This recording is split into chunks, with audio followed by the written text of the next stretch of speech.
The Krillian Empire had conquered 47 star systems in less than a century. Their massive dreadnoughts, each the size of a small moon, had swept through the Andromeda sector like cosmic storms, leaving nothing but submission or ashes in their wake. War, to the Krillians, was an art form, a calculated dance of superior technology and overwhelming force. They had never known defeat, never experienced the bitter taste of fear that came with facing an enemy who refused to bow, until the humans arrived. Violet Chen stood on the observation deck of the UHSF Indomitable, her reflection ghosting across the reinforced transparasteel viewport. Behind her, the bridge hummed with controlled chaos. Officers calling out coordinates, tactical displays flickering with real-time data, and the constant thrum of the ship's fusion cores providing a steady heartbeat to the vessel. She was young for a fleet admiral, barely 32, but her dark eyes held the weight of countless battles fought in the outer colonies. "Admiral, the Krillian fleet is holding position at the asteroid belt," reported Michael Torres, her executive officer and closest friend since their days at the Naval Academy. His fingers danced across the holographic interface, pulling up enemy formations. 68 capital ships, maybe 300 support vessels. "They're not moving." "They're waiting," Violet murmured, her voice barely audible above the bridge noise. "They think we'll run." Michael moved to stand beside her, his reflection joining hers in the viewport. "Ma'am, respectfully, they outgun us 5-1. Maybe retreat isn't—" "We're not retreating, Commander." Her words were soft but carried absolute finality. Humanity didn't crawl out of old Earth's gravity. Well, just to roll over when the first real threat showed up.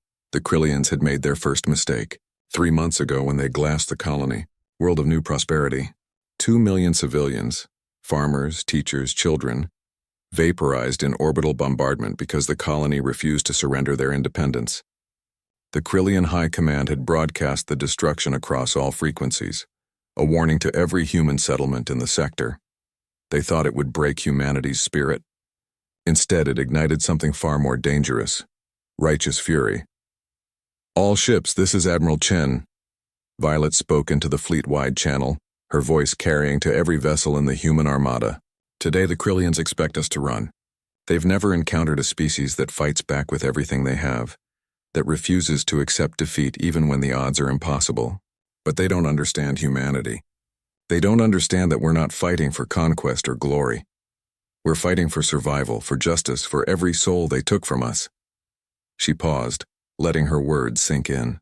Across 73 warships, thousands of crew members listened, their hands tight on their controls, their hearts hammering with anticipation and fear. "Activate the Erebus protocol," Violet commanded. Michael's eyes widened. "Admiral, that technology is still experimental. We've only run 3 successful simulations. Then this will be our 4th. She turned to face him fully, and he saw something in her expression that made him straighten his spine. It wasn't recklessness or desperation. It was calculated certainty. The mark of a commander who had already run every scenario and accepted every consequence. "Execute the protocol, Commander." "Aye, ma'am." Michael's fingers flew across his console. Throughout the fleet, human ships began to shimmer, their hulls rippling with exotic energy signatures that defied conventional physics. The Erebus protocol was humanity's secret weapon, born from decades of desperate research into quantum mechanics and dimensional physics. While other species had mastered faster-than-light travel through hyperspace lanes, humans had taken a different approach. They had learned to phase shift, to exist simultaneously in multiple dimensional states, making their ships nearly impossible to target, while allowing their weapons to strike from impossible angles. The Krillian fleet commander, a 4-armed warrior named Thexkor, watched his tactical display with growing confusion. The human ships were disappearing? No, not disappearing. They were there and not there, their signatures ghosting in and out of reality like quantum phantoms. "Fire all batteries." Thexkor roared, his translator broadcasting the command. "Destroy them before—" The Indomitable struck first.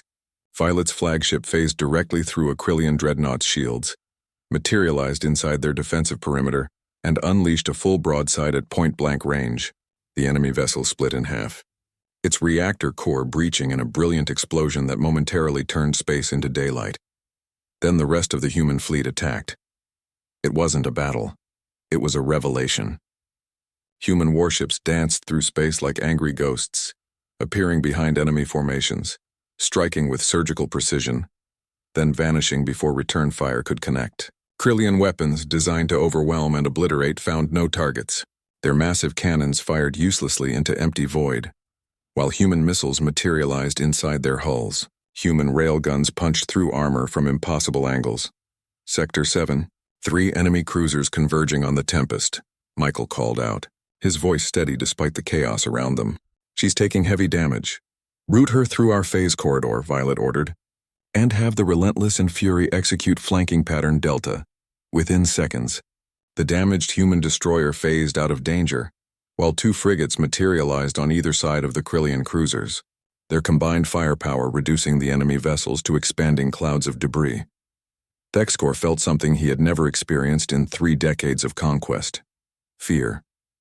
Pure primal fear. His fleet was being systematically dismantled by an enemy that fought like demons, that refused to die, that seemed to draw strength from impossible odds. All ships, retreat, he commanded, his voice cracking.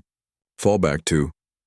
The Indomitable appeared directly in front of his flagship, close enough that he could see the human admiral standing on her bridge, her figure small but unbowed behind the viewport.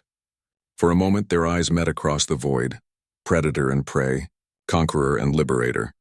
Violet raised her hand, a simple gesture, and every human ship in the fleet opened fire simultaneously. The Krillian flagship died first, followed by 67 others. The support vessels, seeing their capital ships reduced to scrap, scattered in every direction, their crews broadcasting desperate surrender signals. Cease fire, Violet commanded.